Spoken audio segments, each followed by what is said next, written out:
2 more games, 2 more wins. It really is as simple as that, Gary, isn't it? It is. I mean, it's an unbelievable position for us to be in. We haven't been at absolute sparkling best, but a lot of the countries that are in the semi-finals, apart from probably Spain, are in a similar position, and the confidence is growing, and we've got a good group of players in the sense that they know how to get to this stage of a competition. They got to the final last time, obviously, in England. So happy for Saka. His smile just radiates joy, and obviously what he went through 4 years ago was something difficult, and I've seen many players go through it and not return from it. They're not with the same confidence, but he's a brilliant player. Gabriel asked him whether or not every player enjoys penalties. I'm sure he enjoys them a lot more now after that penalty shootout. It's the best feeling when it's over and you've scored and you're through. But I have to echo what Gary said there. You know, even though his interviews, he's trying to tell the audience a lesson of, like, might not go right for you, but you step up, you come back. I have the confidence, I have the belief. You know, he just epitomises he's just incredible. He smiles, he's happy, he's courageous. You're just buzzing for him. So one person that will be feeling really down in the dumps is Manuel Akanji, who took the first penalty for Switzerland, and obviously a big save for Jordan Pickford. And then everything fell into place for England after that. Yeah, devastating for Akanji personally. But again, when we seen the penalty, he looks nervous.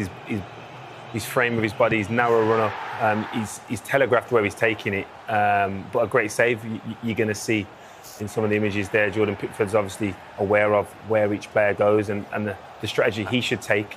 But again, it's a great save. I mean, the Akanji run-up is similar to this type of run-up, almost like a sort of a confidence to it. But Akanji's not taking penalties every single week like Ivan Toney is. Doesn't even look, Gary. I mean, he's amazing, honestly. I even looked at the ball. It's fierce. It's like brilliant. I love the way in which he takes part, and this was a big moment, a massive moment. Wraps it, doesn't it? I was pleased for him because even in his interview, when he said it's a massive moment for the country, for the team, it's a massive moment for him as an individual to score a winning penalty in a knockout of a tournament.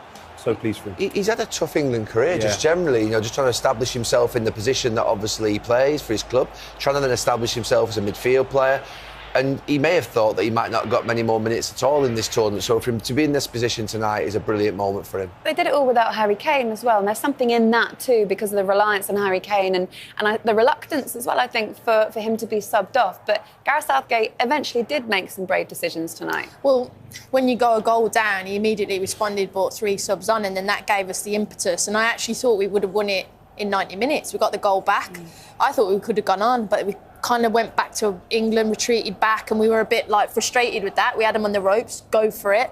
But look, we got there in the end, and the substitutes obviously were a massive impact. And in the penalties, I think was it Bukayo? Someone said that our players take penalties in the Premier League week in, week out. So it's repetitive. They're used to it. They're used to the pressure. There's a couple of differences. I mean, I think there's a lot of the sort of traits of this England team in this tournament where you say we sit back too deep.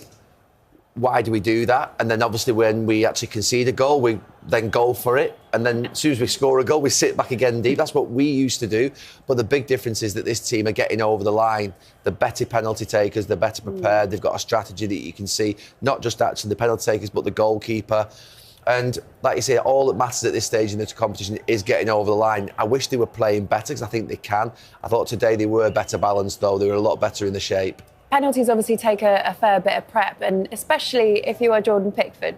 Yeah, obviously, to memorise every penalty taker or potential penalty taker would take a lot. But you can see, again, they spoke about the prep of the players that are taking them. But for him here, he's recognised that where players dived, the delayed approach that he must take. And I think it's Akanji's one he says, dive to your left. So, again, they don't always work, but they've obviously worked enough today for us to go through to the semi-final. It's worked in the past for him as well, hasn't it? We've seen it before. We've seen him before in competitions like this. We've seen him writing his water bottle. It's obviously a tried and tested method for him. And we should give him his flowers because more often than not, Jordan Pickford comes up trumps. It's amazing, really. It's so simple. And I don't know if actually when I look back at all the penalty shootouts that I lost in, that our goalkeeper was given that level of information about the penalties that have been taken. But it's...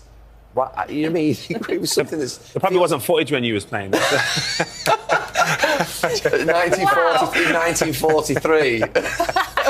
Oh my goodness. We are here to talk about Saka and how brilliant his performance was today.